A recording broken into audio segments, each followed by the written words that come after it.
Hola compañeros y compañeras, esto es un vídeo comunicado del sindicato CGT.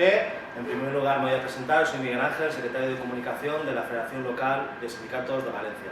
El motivo de este vídeo es simplemente que queremos explicaros los motivos por los cuales la CGT va a convocar una manifestación el próximo 15 de septiembre a las 12 de la mañana en la Plaza San Agustín. Como sabéis, es una manifestación contra los recortes sociales, contra la crisis y hacia una huelga general. Voy a dar la palabra al compañero Enric Tarrida, que es el secretario de la CGT en Valencia y que va a explicar un poco los motivos por el cual la CGT viene desarrollando una campaña y una serie de luchas y de concentraciones en Valencia que van a desembocar en la manifestación del próximo 15 de septiembre en Valencia.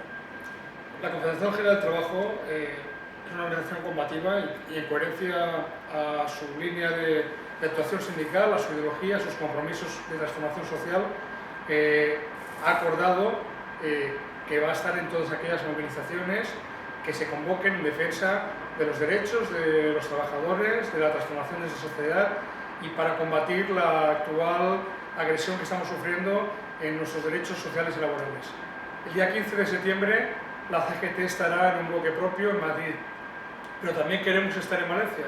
Y de esta forma hemos convocado y convocamos a todas aquellas personas, organizaciones sindicales, sociales, culturales, a que vengan el día 15 a manifestarse también con nosotros en Madrid, desde la Plaza de San Agustín a las 12 horas, contra la reforma laboral, contra el recorte de derechos, por el reparto de la riqueza y la justicia, porque consigamos realmente que esta sociedad quepamos todas y todos y tener una vida digna y con nuestros derechos.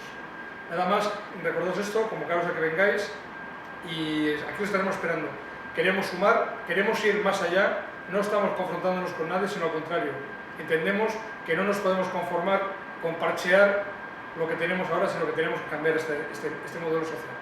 Bien, para terminar, hacemos un llamamiento a todos los trabajadores y trabajadoras de la ciudad de Valencia y, por supuesto, también la CGT hace un llamamiento a los colectivos sociales, a las asambleas del 15M, a las asociaciones de vecinos, a los grupos ecologistas, a que confluyan con nosotros en una manifestación que, como sabéis, es una manifestación abierta a todos los grupos sociales y a toda la ciudadanía en general, que participe tanto en Valencia el próximo 15 de septiembre, los que quieran a Madrid, que participen en Madrid, y la gente que esté en Valencia, que venga a las 12 de la mañana también a manifestarse porque creemos que es necesario. Nada más, os esperamos el próximo 15 de septiembre, Plaza San Agustín a las 12 de la mañana y os esperamos a todos y a todas. Salud, compañeros y compañeras. Salud y solidaridad. Ha habido un fallo.